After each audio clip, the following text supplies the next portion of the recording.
ஒருத்தருக்கு துரோகம் பண்ண மாட்டாங்க, ஏமாத்த மாட்டாங்க, நாணயமா நடந்துக்குவாங்கன்னு சொன்னா இது எப்படி இவர்களால முடியுது அப்படின்னு துலாம் சுவாதி அது இவர்கள்ட்ட இறைவன் கொடுத்த வரம். அதனால இவங்க வந்து எந்த விஷயத்தையும் அவ்வளவு சீக்கிரம் உள்ள கொண்டுட்டு வர மாட்டாங்க. வாழ்க்கையில நிறைய பேர் இவர்களுக்கு சர்ப்ரைஸ் கொடுப்பாங்க. துளாராசிக்காரர்கள் பார்ப்பதற்கு கல் நெஞ்சக்காரர்கள்னு பொதுவா ராகுவோட நட்சத்திரத்துல இருக்கனால ரொம்ப கடின நெஞ்சா இருப்பானோ போல எதை பண்ணாலும் எதை பேசினாலும் ஆள் அப்படி கெட்டிக்காரனா இருக்கிறானே, கெட்டிக்கார பெண்ணாக இருக்கிறார்களே அப்படின்னு பொது வெளியில காட்டினாலும் கூட கதவை சாத்திட்டு கதற கதற அழுகிறதுலாம் துலாம் சுவாதி தான். நேர்களுக்கு வணக்கம். நம்ம யூடியூப் சேனல்ல தொடர்ச்சியாக நட்சத்திர சீரிஸ் பார்த்துட்டு இருக்கோம் இல்லையா? அந்த வரிசையில இந்த எபிசோட்ல சுவாதி நட்சத்திரத்துல பிறந்தவங்களுடைய குணாதிசயங்கள், இவங்களுடைய பிறப்பின் ரகசியம் என்ன அப்படின்னு இந்த எபிசோட்ல நம்ம தெரிஞ்சுக்க போறோம். ஆஸ்ட்ராலஜர் கோகுலக்கண்ணன் இவருடைய கணிப்புல சுவாதி நட்சத்திரத்தினுடைய பிறப்பின் ரகசியம் என்ன, இவங்களுடைய வாழ்க்கை எப்படி இருக்கும்னு தெரிஞ்சுக்கலாம் வாங்க. வணக்கம் சார். வணக்கம். குரு வாழ்க, குருவே துணை. சார், ஒவ்வொரு நட்சத்திரத்துக்கும் ஒவ்வொரு சிறப்புகள் இருக்கும். அதே மாதிரி இந்த சுவாதி நட்சத்திரத்தினுடைய சிறப்புகளை பத்தி. சுவாதி நட்சத்திரமே ஒரு சிறப்பு தானே. துளாராசியில சுக்கிர பகவானுடைய வீட்டில் இருக்கக்கூடிய ஒரு அற்புதமான நட்சத்திரம், உடைபடாத நட்சத்திரம், காலச்சக்கரத்திற்கு 7வது ராசியில் இருக்கக்கூடிய அற்புதமான நட்சத்திரம். பார்ட்னர், லைஃப், காதல், அன்பு, தியாகம், டெடிகேஷன், எதையுமே அப்படியே ரசனையோட செய்யக்கூடிய ஆற்றல், இது வந்து சுவாதியினுடைய ஒரு தனி சிறப்பு. ராகுவோட நட்சத்திரமா இருக்கே, அதனால ராகு பகவானுடைய சில சாபதோஷங்கள்லாம் இவர்களுக்கு இருக்குமா அப்படின்னு கேட்டா கிடையாது. கணத்திலே தேவகுணம், சாந்தமான குணம். அப்படியே பார்த்தீங்கன்னா எந்த விஷயத்தையுமே எந்த ஒரு விஷயத்தையும் இவர்கள்ட்ட வந்து ஒன்றை கற்றுக்கணும் அப்படின்னு முடிவு பண்ணும்போது சரி, இவங்கள்ட்ட இருந்து ஒரு ரகசியத்தை ஒருத்தர் கண்டுபிடிக்கும் போதும் சரி, ரொம்ப வெளிப்படையாக கேஷுவலாக விடுற வாழ்க்கை வாழ்றதுக்கு தான் என்னத்தை எடுத்துகிட்டு போக போகிறோம் அப்படின்ற ஒரு ஏகாந்த மனநிலை இவர்களுக்கு பிறப்பிலேயே இறைவன் கொடுத்த ஒரு வரம்னே சொல்லலாம். ஏன்னு சொன்னால் உடைபடாத நட்சத்திரம், இங்கிட்டும் இல்லை அங்கிட்டும் இல்லை, தராசு வீட்டில். அதாவது எப்படி பாருங்க, எல்லா ராசிக்கும் ஒவ்வொரு விதமான சின்னம் இருக்கும். ஆனால் இது வந்து தராசு, ஒரு நியாயம். ராகு பகவான் அநியாயம் பண்ணுவார், ராகு பகவான் துரோகம் பண்ணுவார், ராகு பகவான் நம்பிக்கை இழப்புகளை கொடுப்பார், திடீர் அதிர்ஷ்டம், திடீர் தோல்வி, திடீர் விரக்தி, இதெல்லாம் ராகு கொடுப்பார்னு சொல்லுவாங்க. ஆனா இந்த சுவாதி நட்சத்திரம் மட்டும் நம்பியவர்களை காப்பாற்றக்கூடிய நட்சத்திரம், நம்பிக்கைக்கு பாத்திரமாக நடக்கக்கூடிய நட்சத்திரம். அது இன்னும் ராகுவோட நட்சத்திரத்துல பிறந்து இவ்வளவு டிஃபரெண்டா இருக்காங்களே அப்படின்னு எதிரி கூட யோசிக்கும் அளவுக்கு இவர்கள் நடந்து கொள்ளக்கூடிய பண்பு, மரியாதை, தன்னடக்கம், இதெல்லாமே இவர்கள்ட்ட இறைவன் கொடுத்த ஒரு வரம்னே சொல்லலாம்.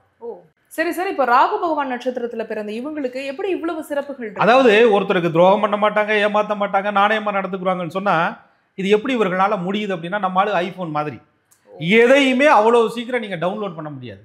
நீங்க பாஸ்வேர்டை ஒன்று மறந்துட்டீங்கன்னு சொன்னா உள்ள போறது ரொம்ப கஷ்டம். அது மாதிரி தனக்குள்ள ஒரு ஆளை சேர்க்கும் போதே, தன் இருதயத்தில் ஒருத்தருக்கு இடம் கொடுப்பதற்கு முன்பாகவே, தான் ஒரு காரியத்தை செய்வதற்கு முன்பாகவே 10 முறை யோசித்து இதை உள்ள வச்சுக்கலாமா வேணாமா, சரியா இருக்குமா, கடைசி வரை நடக்குமா, கொண்டு செலுத்த முடியுமா, நம்ம சரியா நடந்துக்கிறோமா, நம்மள்ட்ட இவங்க சரியா நடந்துக்குருவாங்களா அப்படின்னு அந்த எடை போட்டு பார்க்குற அந்த டைப் துலாம் சுவாதி, அது இவர்கள்ட்ட இறைவன் கொடுத்த வரம். அதனால இவங்க வந்து எந்த விஷயத்தையும் அவ்வளவு சீக்கிரம் உள்ள கொண்டுட்டு வர மாட்டாங்க. வாழ்க்கையில நிறைய பேர் இவர்களுக்கு சர்ப்ரைஸ் கொடுப்பாங்க. இவங்க நிறைய பேருக்கு சர்ப்ரைஸ் கொடுக்கணும்னு நினைப்பாங்க. அன்பை சர்ப்ரைஸா கொடுப்பாங்க, பொருளை சர்ப்ரைஸா கொடுப்பாங்க, வாழ்க்கையை சில நேரங்களில் சர்ப்ரைஸா கொடுப்பாங்க. ஆனா அடுத்தவன் இவங்களுக்கு கொடுக்குற சர்ப்ரைஸுங்கிறது ரண கொடூரமா இருக்கும். துளாராசிக்காரர்கள் பார்ப்பதற்கு கல் நெஞ்சக்காரர்கள்னு பொதுவா ராகுவோட நட்சத்திரத்துல இருக்கனால ரொம்ப கடின நெஞ்சா இருப்பானோ போல எதை பண்ணாலும் எதை பேசினாலும் ஆள் அப்படி கெட்டிக்காரனா இருக்கிறானே, கெட்டிக்கார பெண்ணாக இருக்கிறார்களே அப்படின்னு பொது வெளியில காட்டினாலும் கூட கதவை சாத்திட்டு கதற கதற அழுகிறதுலாம் துலாம் சுவாதி தான். வெளியில் தன்னுடைய பலவீனத்தை காட்ட மாட்டார்கள். வெளியில பலவீனத்தை காட்டுறதே பலவீனம் என்று நினைக்கக்கூடியவர்கள் துலாம் சுவாதியில பிறந்தவங்க. தன்னிட்ட என்ன பலம் இருக்கு அப்படிங்கிறத இவர்கள் புரிந்து வைத்துக்கொண்டு அடுத்தவர்கள் இதை வந்து பலவீனப்படுத்திடக்கூடாது அப்படிங்கிறதுல துலாம் சுவாதி ரொம்ப கெட்டிக்கார ஒரு நட்சத்திரம்னே சொல்லலாம் அப்படின்ற ஒரு அமைப்பு இருக்கு. சரி சார், அப்ப இவங்களுக்கு கேது எப்போ கெடுப்பாரு, சுக்கிரன் எப்போ கொடுப்பாரு? கேது கெடுக்கணுங்கிற அவசியம் இல்லை. எல்லாரும் வந்து துலாம் சுவாதியில பிறந்தவங்க எனக்கு வந்து அடுத்த திசை கேது திசை வரப்போகுது அதனால கெடுத்துருமோ அப்படின்ற நிலைக்கு வேண்டாம். நிறைய பேர் ஜாதகத்துல கேது பகவான் நல்ல அம்சங்கள்ல இருந்து சில யோகங்களை கொடுத்தும் இருக்கிறார். அதையே சொல்லும் போதே சிலன்னு சொல்றேன், நல்லாவே சொல்லுங்க அப்படின்னா நல்ல யோகங்களை கொடுத்துருக்கிறார். அதுக்கப்புறம் வர சுக்கிர திசையும் அதை அப்படியே கன்னியூ பண்ணி எடுத்துட்டு போன ஆட்களும் இருக்காங்க. அதனால உங்களுக்கு இருக்கிற ஸ்தான பலனை பொறுத்து தான் கேது கெடுக்கும் சுக்கிரன் கொடுக்கும் அப்படின்ற முடிவுக்கு வரும். இருந்தாலும் கூட இது எந்த வயசுல வருது அப்படின்னு பார்க்கும்போது 1 2 3 4 பாதங்கள் இருக்கு. பிறக்கும்போது ராகு எத்தனைல முடிஞ்சிச்சு, குரு எப்போ முடியுது, சனி எப்போ முடியுது, புதன் எப்போ முடியுது, அப்புறம் எப்போ கேது வர்றார் அப்படின்னு சொல்லும்போது தான் உங்களுக்கு இந்த திசையினுடைய சுவாரஸ்யங்கள் புரியும். அதை தசாபுத்தி வீடியோல நம்ம தெளிவாக பேசுவோம். சார் அப்போ இவங்களுக்கு பிறக்கும் போதே ராகுவோட தசையில தான் பிறப்பாங்க? நிச்சயமா ராகு பகவானுடைய திசையில பிறப்பாங்க. அப்புறமேல் குருபகா திசை வரும், சனி திசை வரும். நம்ம தசாபுத்தி பார்ட்ல இதை பத்தி தெளிவா சொல்லுவோம். அதாவது சுவாதி நட்சத்திரம் அப்படின்னு சொல்றது பாத்தீங்கன்னு சொன்னா ராகுவோட திசையிலேயே பிறந்தாலும் கூட இது ஒரு தேவகண நட்சத்திரம்னு நான் திரும்ப சொல்றேன். அப்ப சில நல்ல விஷயங்களுக்கு இருக்கிறதுலே பாருங்க, ராகு காலத்துல எதுவும் செய்யக்கூடாது அப்படின்னு பொதுவா சொல்றாங்க. ஆனா சுவாதியில வந்து ஒரு திருமணம் பண்ணுனா அந்த திருமணம் என்பது காலத்திற்கும் நல்ல அமைப்பாக இருக்குமா. சுவாதிகள் பிறந்த ஒரு பெண்ணை திருமணம் ஒருத்தர் பண்ணார்னா காலத்துக்கும் நல்லா வாழ்வாங்களாம். சுவாதிகள் பிறந்த ஆண் ஒரு சரியான முடிவெடுத்து சரியான தொழிலையோ தீர்க்கமா இறங்கிட்டாருன்னு சொன்னா பின்வாங்காம ஒரு வெற்றியை பெறுவாராம். அவங்களுக்கு வெற்றி என்பது கொஞ்சம் தாமதமா கிடைக்கும், ஆனா தரமானதாக துலாம் சுவாதிக்கு கிடைக்கும். ஏன் அப்படின்னு சொன்னா இவங்க வந்து ஒரு பொருளை அடைவதற்கு, ஒரு வேலையை செய்வதற்கு அவங்க சமமான உழைப்பை கொடுக்கக்கூடியவர்களா இருப்பாங்க. எப்பயுமே வந்து நீங்க எதை கொடுக்குறீங்களோ அது ரிட்டர்ன் வரும்னு சொல்லுவாங்கல்ல, அது மாதிரி இவர்கள்ட்ட வந்து பொதுவா வந்து அன்பு பாசம் எல்லாம் ரொம்ப காட்டினா ரொம்ப அதையும் காட்டுவாங்க. அதே நேரத்தில் கோவப்பட்டா கூட சில நேரங்களில் பொறுத்து போயிடுவாங்க. ஆனா இவர்கள் காட்டக்கூடிய அன்பு பாசத்திற்கு மதிப்பு இல்லைன்னு வச்சுக்கோங்களேன், சொல்றாங்கல்ல வேல்யூ கொடுக்கல, அதை மதிக்க தெரியல அப்படின்னா திரும்பி கூட பார்க்க மாட்டாங்க. ரைட், உனக்கு தெரிஞ்சது இவ்வளவுதான் அப்படின்ட்டு அழகா அதை எப்படி கலட்டி விடணுமோ அப்படி நாசூக்கா கலண்டுக்கிட்டு அடுத்த லெவலுக்கு இவர்கள் போயிட்டே இருப்பாங்க. காற்று ராசி அப்படின்னு பேரு. துலாம் என்பது காற்று ராசி, நட்சத்திரமே காற்று தத்துவ நட்சத்திரம். இது வந்து துலா சுவாதியில நிறைய விஷயங்கள் இருக்கு, நிறைய பேர் இதுல பிறந்திருக்கிறாங்க, நிறைய தெய்வங்கள் பிறந்திருக்கிறாங்க. அதனால நம்மளால காத்து மாதிரி மின்னல் மாதிரி திடீர்னு இங்க இருப்பாங்க, திடீர்னு அங்க இருப்பாங்க, திடீர்னு அங்க இருப்பாங்க. எங்கேயா இருக்கு அப்படின்னு கேட்டா வாய்ப்பு எங்கெல்லாம் இருக்கிறதோ அங்கெல்லாம் துலாம் சுவாதி இருக்கும். வாய்ப்பு எங்கெல்லாம் உருவாக்க முடியுமோ அங்கெல்லாம் துலாம் சுவாதி வாய்ப்பை உருவாக்கும். வாய்ப்பை உருவாக்க தெரிந்தவர்கள், கிடைத்த வாய்ப்பை தக்க வைக்க தெரிந்தவர்கள். காத்து மாதிரி நம்ம ஆளுக. அதாவது இவங்கள்ட்ட அந்த காத்து வந்து அப்படியே மிதமா கிராஜுவலா இருந்தா அப்படியே வளர்ச்சியும் நல்லா இருக்கும். திடீர்னு பாத்தீங்கன்னா இந்த ராகு பகவான் திடீர்னு பாத்தீங்கன்னா ராகு பகவான் சின்ன வயசுல சில விஷயங்களை செல்ல பிள்ளையா அப்படியே ரொம்ப எல்லாருக்கும் பிடித்த ஆட்களா தாய் தந்தையரை விட்டு கொஞ்சம் பிரிந்து வளர்ற மாதிரி, அல்லது இவர்களாகவே பிரிந்து போய் தனியா இருந்து படிக்கிற மாதிரி, இதெல்லாம் இவர்களுக்கு இயற்கையிலே வரும். அந்த ராகுவுடைய ஆதிக்கம் பிறந்ததுனால எல்லா விஷயத்தையும் அப்படியே கேதர் பண்ணி எல்லா விஷயத்தையும் அப்படியே கேதர் பண்ணி பிற லாங்குவேஜ் எல்லாம் பேசுறது, பிற மொழி பாடங்கள்ல அதிக தேர்ச்சியா இருக்கிறது, கலைகளை அதிக சுக்கிரன் வீட்டில் இருக்கிறதுனால கலைகளை அதிகம் விரும்புவது, தன்னை அழகுபடுத்திக் கொள்வது, சின்ன வயசுலயே பார்த்தீங்கன்னா எங்கேயாவது போகும்போது மேக்கப் கிட்ட கூடயே கொண்டுட்டு போறது, அது மாதிரி ஒரு மேக்கப் ஆர்டிஸ்டாவே மாறிடுறது, ஒரு ட்ரெஸ் கூட ரொம்ப நேர்த்தியா உடுத்துறது. துலாம் சுவாதிகளை பிறந்த பெண்கள் நீங்க பாத்தீங்கன்னு சொன்னா ஒரு புடவை உடுத்தும் போது கூட அது லட்சணம் இருக்கும். புடவையே லட்சணம் தான், புடவையே லட்சணம் தான். அதுல துலாம் சுவாதிங்கிறது ரொம்ப ஒரு தெய்வீக தன்மையை கொடுக்கக்கூடிய ஒரு நட்சத்திரம் அப்படின்னு சொல்றாங்க. நீங்க பாத்தீங்கன்னா இதுக்கு நிறைய ரகசியங்கள் இருக்குங்க. நிறைய சுபகாரியங்களுக்கு பயன்படக்கூடிய ஒரு நட்சத்திரம். புதுமனை புகுவிழா, சீமந்தம் செய்வது, வளைகாப்பு செய்வது, திருமணம் செய்வது, பெயர் சூட்டுவது, தொழில் தொடங்குவது, அத்தனைக்கும் துலாம் சுவாதி என்பது ஒரு அற்புதமான நட்சத்திரம்னு சொல்லலாம். Super sir. இப்போ இவங்களுடைய திருமண வாழ்க்கை எப்படி சார்? துலாமே சூப்பர் தான், வாழ்க்கை தான் கொஞ்சம் சூப்பராக இருக்காது. என்ன அப்படின்னு கேட்டிங்கன்னா, ஏன் அப்படி சொல்கிறேன் அப்படின்னு பார்க்கும்போது நீங்கள் தேர்வு பண்ணுவதை சரியாக தேர்வு பண்ண வேண்டும். காலச்சக்கரத்திற்கு 7வது ராசி சுக்கிர பகவானுடைய வீட்டில் துலாம் இருக்கக்கூடிய ஒரு அற்புதமான ஒரு ராசி, காதல் ராசின்னு சொல்லலாம். ரொம்ப வந்து கண்ணியமாக இருப்பாங்க. காதலில் கூட நம்பிக்கை துரோகம் பண்ண பிடிக்காது, விட்டுட்டு போக பிடிக்காது, பாதியில் கலட்டி விட பிடிக்காது, கலட்டி விட்ட காதலை விட்டுட்டு கவலைப்படாமல் இருக்க தெரியாது, கரம் பிடித்தவர்களே கடைசி வரையே கொண்டு போகணுங்கிற ஒரு உத்தரவாதம் கொடுக்கக்கூடிய ஒரு ராசி. நீ என்ன கொடுத்தாலும் சரிப்பா, என்ன கஷ்டப்படுத்தினாலும் சரி, உனக்கு நான் மரியாதையை கொடுக்குறேன், அன்பை கொடுக்குறேன், பாசத்தை கொடுக்குறேன், எல்லாத்தையும் கொடுக்குறேன், அதை வந்து எனக்கு திருப்பி கொடுக்கலனாலும் பண்ணாத, திருப்பி கொடுக்கலனாலும் பரவாயில்ல, அவமரியாதை பண்ணாமரு அப்படின்னு எதிர்பார்க்கக்கூடிய ஒரு ராசி. சில நேரங்களில் வந்து இவர்களுக்கு திருமண வாழ்க்கை என்பது ரொம்ப தாமதமாகுது, தடைபடுது, அல்லது வாழ்க்கை அமைந்ததுக்கு அப்புறம் கணவன் மனைவி ஒரு இடத்துல இருக்க முடியாத சூழ்நிலைகளை உருவாக்குது. வாழணும்னு ரொம்ப ஆசை இருக்கு, வாழ்றது ரொம்ப பிடிக்குது, அந்த வாழ்க்கையை ரசனையோட கொண்டுட்டு போகணுங்கிற எண்ணங்கள் இருக்கு.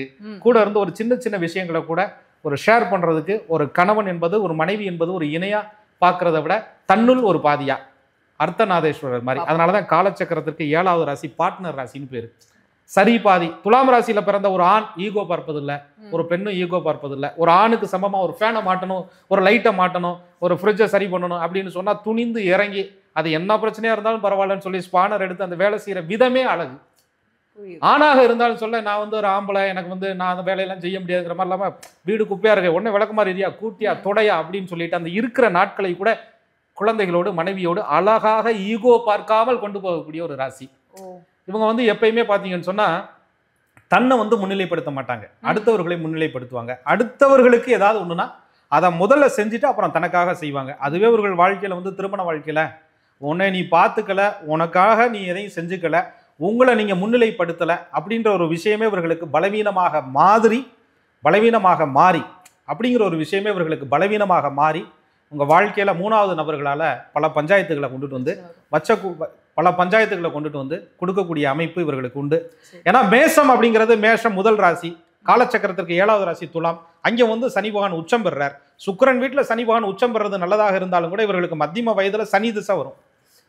பிறக்கும் போது ராகு திசை, அதுக்கப்புறம் குரு திசை, அதுக்கப்புறம் சனி திசை வரும். நான் சொல்ற இந்த போராட்டம்லாம் திருமண வாழ்க்கை காலகட்டங்களில் சனி பகவானுடைய திசை வர்றதுனால சனி பகவான் உங்க லக்னத்திற்கு என்னவா இருக்கிறாருங்கிறது முக்கியம்.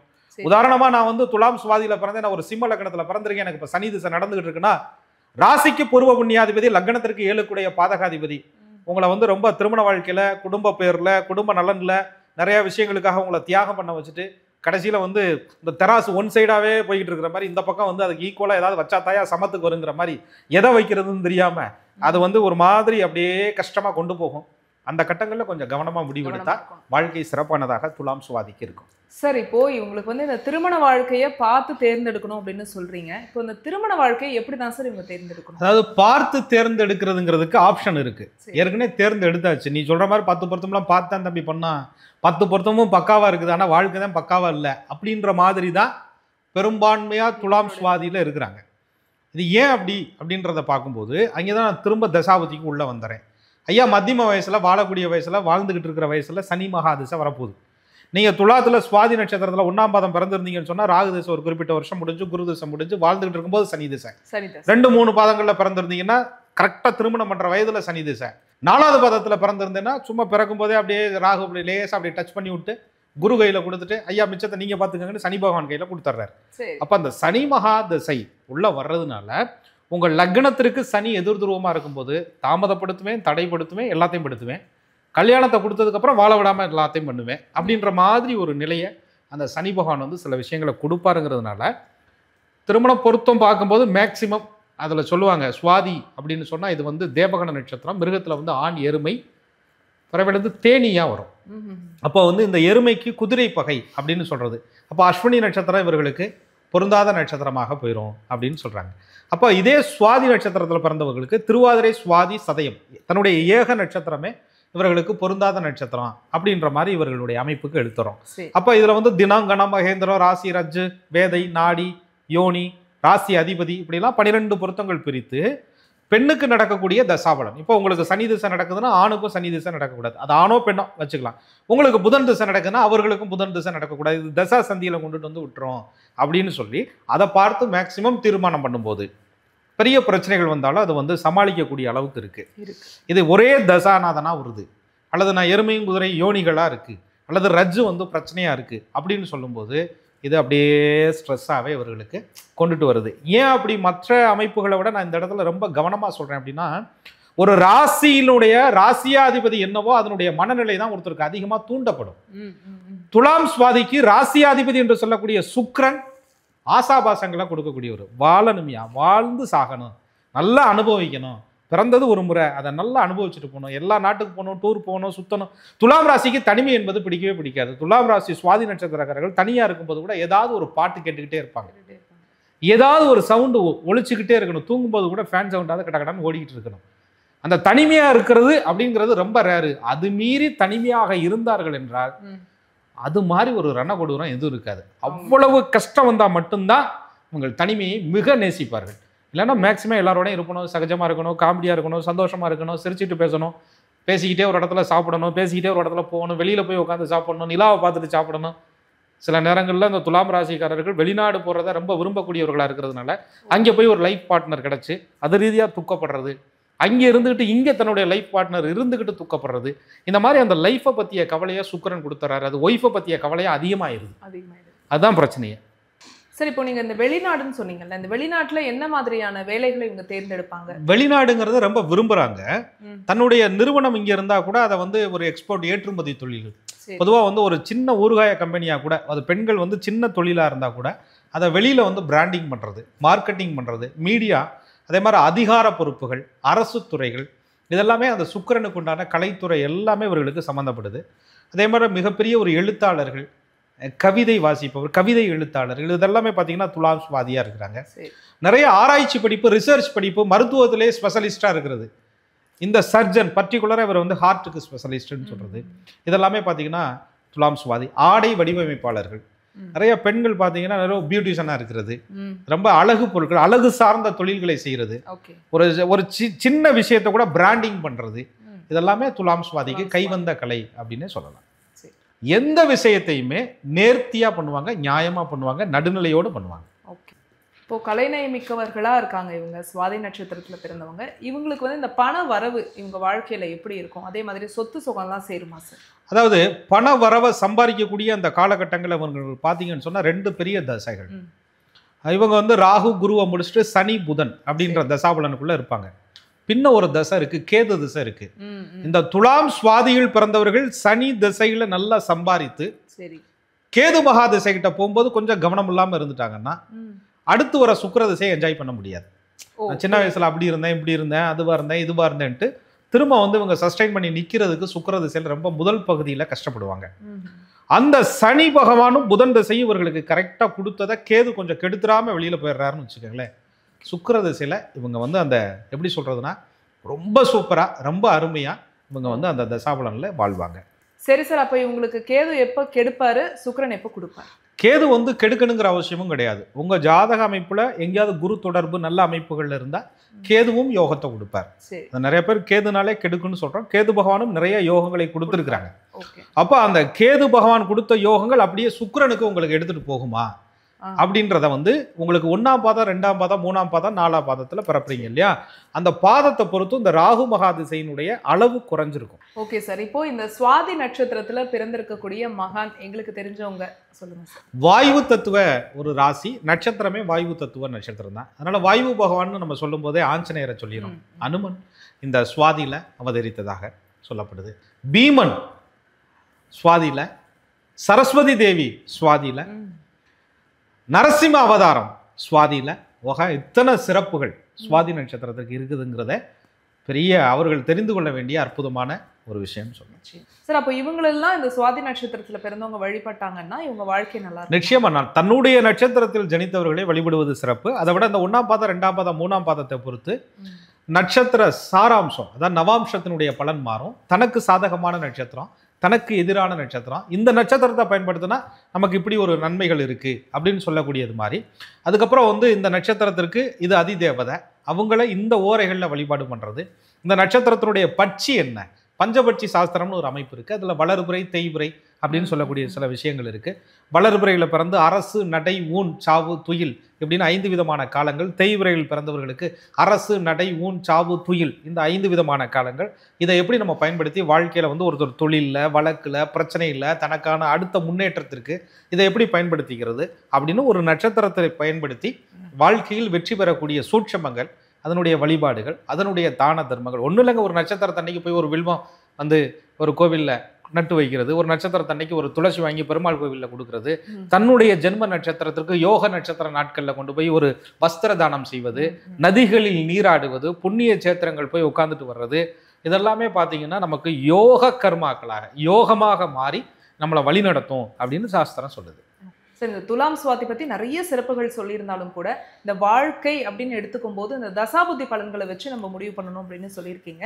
அதை வந்து நம்ம பார்ட் 2 வீடியோல நம்ம இன்னும் விளக்கமா பார்க்கலாம். நிச்சயமா, ஏன்னா 2 பெரிய ராஜகிரகங்கள், அவங்களுடைய தசைகள்லாம் இவங்களுக்கு வரும். அதனுடைய எதிர்காலம் எப்படி இருக்கும், அந்த தசையில நம்ம லக்னத்தின் அடிப்படையில் எப்படி நம்மளை கொண்டு போகும், அதற்கு என்னென்ன வழிபாடுகள் எடுக்கலாம் அப்படிங்கிறத நம்ம ஒவ்வொரு பார்ட் 1, பார்ட் 2, பார்ட் 3 அப்படின்னு ஒரு 5 பகுதிகளாக நம்ம தொடர்ச்சியா 4, 5 வரையுமே பார்த்துடலாம். நிச்சயமா சார், மிக்க நன்றி. மிக்க நன்றி. குரு வாழ்க, குருவே துணை. நேர்களே, இந்த எபிசோடு உங்களுக்கு ரொம்பவே பயனுள்ளதாக இருந்திருக்கும் அப்படின்னு நம்புறோம். அதே மாதிரி இந்த சுவாதி நட்சத்திரத்துல பிறந்தவங்களுடைய வாழ்நாள் முழுவதுமான தசாபுத்தி பலன்களை பார்ட் 2 வீடியோவில் நம்ம பார்க்க போறோம். அதனுடைய நோட்டிஃபிகேஷன்ஸ் உங்களுக்கு வரணும் அப்படின்னா ஆஸ்ட்ராலஜர் கோகுலக்கண்ணன் யூடியூப் சேனலை சப்ஸ்கிரைப் பண்ணி வச்சுக்கோங்க. பக்கத்தில் இருக்கக்கூடிய பெல் ஐக்கானை கிளிக் பண்ணி வச்சுக்கோங்க. நாங்கள் அடுத்தடுத்து பார்ட்டாக போடக்கூடிய வீடியோஸுடைய நோட்டிஃபிகேஷன் உங்களுடைய டைம்லைனில் ஆட்டோமேட்டிக்காக வரும். நீங்கள் கமெண்ட்ஸில் பதிவிடாமல் வெயிட் பண்ணாமல் நீங்கள் தொடர்ச்சியாக பார்த்துக்கிட்டே இருக்கலாம். தேங்க்ஸ் ஃபார் வாட்சிங்.